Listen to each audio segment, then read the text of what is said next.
Hello friends, स्वागत है आप सभी का मेरे यूट्यूब चैनल मोटर टेक्नो में। आज इस वीडियो में हम रॉयल एनफील्ड थंडरबर्ड की डिस्प्ले चेंज करने वाले हैं। और इस वीडियो में आप रॉयल एनफील्ड की थंडरबर्ड के ही नहीं, हिमालयन, इंटरसेप्टर 650 और आपके क्लासिक 350 के भी डिस्प्ले चेंज कर पाएंगे इस वीडियो की मदद से। और यहाँ तक कि आप अदर कंपनियों के भी डिस्प्ले चेंज करना सीख जाएंगे, जैसे KTM, बजाज या हीरो जैसे भी है, क्योंकि उन सब में कैलिपर सबका सेम आता है। तो इस वीडियो को ध्यान से देखें, मैं आपको बताऊँगा कि आपको कैसे डिस्प्ले चेंज करने हैं और किन किन बातों का ध्यान रखना है। तो देखिए, जो ये है रियर कैलिपर, ये थंडरबर्ड बाइक है। इसके अंदर ये रियर कैलिपर जो है, ये सब रॉयल एनफील्ड की जितनी बाइक आती है सब में सेम होता है रियर कैलिपर। और ये रियर कैलिपर जो है, ये हीरो में भी सेम आता है और बजाज, KTM, ATM इन सब में भी सेम आता है। तो आप इस वीडियो को अगर ध्यान से देखते हैं तो आप सारी बाइकों के डिस्प्ले चेंज कर पाएंगे रियर वाले। बस सब में क्या होता है, किसी में कैलिपर वो है राइट साइड में होता है तो किसी में लेफ़्ट साइड होता है। रॉयल एनफील्ड की जो पुरानी बाइक है उनमें लेफ़्ट साइड आता है। अब जो नई बाइक आती है, जो 650 हिमालयन या मीटियोर, उनमें राइट साइड में कैलिपर आता है। तो बस इतना सा ही फ़र्क है, बाकी कैलिपर का डिज़ाइन सब कुछ सेम है और प्रोसेस सेम है डिस्प्ले चेंज करने का। तो हम डिस्प्ले चेंज करने के लिए मैं आपको बताऊँगा। डिस्प्ले चेंज करने के लिए सबसे पहले आपको जो ये कैलिपर के जो लॉक है, इन लॉकों को आपको निकालना है। जो ये लॉक है दोनों साइड, इन लॉकों को आपको बाहर निकालना है। इन लॉकों को बाहर निकालने के बाद में आपको जो ये पिन है, इस पिन को भी बाहर निकालना है। तो इस पिन को आपको उस तरफ बाहर निकालना है, स्प्रोकेट की साइड। स्प्रोकेट की साइड बाहर निकलेगी। अगर आपका कैलिपर उस साइड है तो भी ये स्प्रोकेट की साइड ही बाहर निकलेगी और स्प्रोकेट की साइड से ही लगेगी। तो स्प्रोकेट साइड से बाहर निकालने के बाद आपको ये कैलिपर में डिस्प्ले को निकाल लेना है।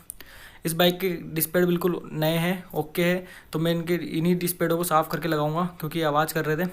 बट अगर आपको डिस्प्ले घिसे हुए हैं तो मैं आपको बताऊंगा कि नए डिस्प्ले कैसे लगाने हैं, उनके लिए क्या क्या चीज़ ध्यान रखनी है। तो ये देखिए डिस्प्ले बिल्कुल नए हैं, क्योंकि जो देखिए जो ये लाइन बनी हुई है, ये इसकी सर्विस लिमिट होती है कि यहाँ तक कि आप डिस्प्ले को यूज़ कर सकते हैं, इसके बाद आप डिस्प्ले को यूज़ नहीं कर सकते। तो आपको ध्यान रखना है कि जो ये लाइन है, यहाँ तक आप डिस्प्ले को ना आने दें। ये सर्विस लिमिट है इसकी। यहाँ पे आने के बाद आप डिस्प्ले चेंज करने पड़ते हैं। बट ये डिस्प्ले ओके है, बिल्कुल नए हैं। बस मैं इनको साफ़ करके लगाऊंगा।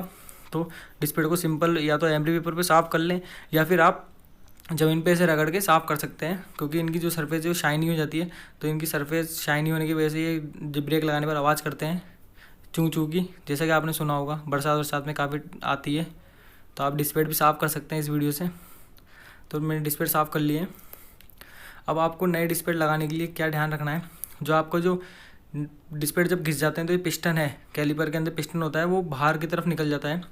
तो उस पिस्टन को हमें अंदर करना होता है जब हम नए डिस्प्ले डालते हैं। तो आपको इसको अंदर करना काफ़ी इजी होता है, बस आपको कांस्टेंट प्रेशर लगाना होता है। तो मैं आपको बताऊंगा कि इसको अंदर कैसे करना है। आपको एक स्क्रू ड्राइवर लेना है बस। जी देखिए, मैंने एक स्क्रू ड्राइवर लिया है।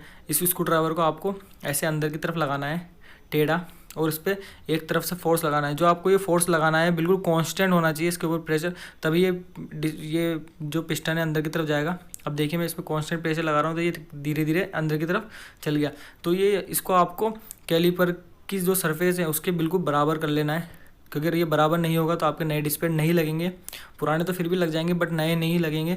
तो इसको आपको बिल्कुल बराबर कर लेना है इसकी सरफेस को। वो स्क्रू ड्राइवर की मदद से हो जाएगा। देखिए, मैं इसको और दबा देता हूँ। तो ये जो कि मेरा पिस्टन है पूरा लगभग अंदर चल गया है, इससे ज़्यादा अंदर नहीं जाएगा। इसकी हल्का सा ये बाहर की तरफ रहता है, तो इसमें कोई दिक्कत वाली बात नहीं, आपके डिस्प्ले लग जाएंगे। बट ये ज़्यादा बाहर नहीं होना चाहिए। देखिए, इस कंडीशन में होना चाहिए। अब आपको मैं इसमें डिस्प्ले लगाऊंगा वही पुराने वाले। तो आपको डिस्प्ले लगाने के लिए आपको ध्यान रखना है कि आपके डिस्प्ले सही बैठे। तो आपको वो कैसे पता चलेगा कि आपके डिस्प्ले सही बैठे हैं, तो उसके लिए आपको मैं एक एक करके बताऊँगा दोनों साइड के डिस्प्ले। मैं डिस्प्ले इसमें अंदर की तरफ डाल रहा हूँ।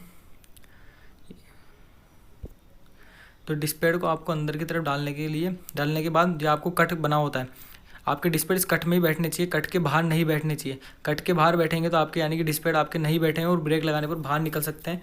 तो ये देखिए, ये कट बना होता है, डिस्प्ले आपके इस कट में बैठने चाहिए। ये दोनों साइड होता है, मैं आपको एक एक करके बताऊंगा। ये पहले लेफ्ट साइड का बता रहा हूँ मैं आपको। तो ये डिस्प्ले आपके कट में बैठने चाहिए। इसकी वजह से क्या है कि डिस्प्ले हिलेंगे नहीं और ना ही ब्रेक लगाने पर बाहर आएंगे। कट में बैठने से, अगर कट के अंदर नहीं बैठते हैं, वो जो स्लॉट है उसके अंदर नहीं बैठते हैं, तो ये डिस्प्ले वाइब्रेशन से या ब्रेक लगाने पर बाहर आ सकते हैं। तो इस चीज़ का ध्यान रखें कि वो आपके जो डिस्प्ले है वो उस स्लॉट के अंदर ही बैठे। सेम दूसरी साइड भी ऐसा ही स्लॉट होता है। देखिए, ये दूसरी साइड का स्लॉट है, तो दूसरी साइड में भी डिस्प्ले है वो स्लॉट के अंदर ही बैठा है। अगर स्लॉट के बाहर होगा तो वो वाइब्रेशन से बाहर आ जाएगा और आपकी पूरी प्लेट ख़राब हो जाएगी और आपके ब्रेक नहीं लगेंगे। तो इसलिए आप ध्यान रखिए कि वो उस स्लॉट में ही बैठने चाहिए। तो मैंने दोनों डिस्प्ले बैठा लिए हैं स्लॉट के अंदर। मैं आपको बताऊंगा डिस्प्ले लगाने के बाद में कि वो स्लॉट में बैठे हैं या नहीं बैठे हैं, किस तरीके से बैठने हैं। तो मैंने दोनों डिस्प्ले लगा लिए। अब ये पिन लगाऊंगा मैं इसमें। अब ये मैंने पिन लगा लिया। पिन को मैंने बताया था जैसे कि आपको स्प्रोकेट के साइड से डालना है, तो स्प्रोकेट के साथ मैंने पिन डाल लिए। पिन डालने के बाद में आपको इसमें लॉक लगाने हैं। तो मैं आपको पहले डिस्प्ले दिखा देता हूँ कि डिस्प्ले कैसे बैठे हैं। देखिए पिन मैंने डाल दिए। पिन को आपको स्प्रोकेट की साइड से डालना है, क्योंकि पिन का जो वो है एक साइड से हेड मोटा होता है, एक साइड से पतला होता है। देखिए ये दोनों डिस्प्ले मेरे कट में बैठ गए हैं, दोनों साइड। सब में सेम होता है प्रोसेस।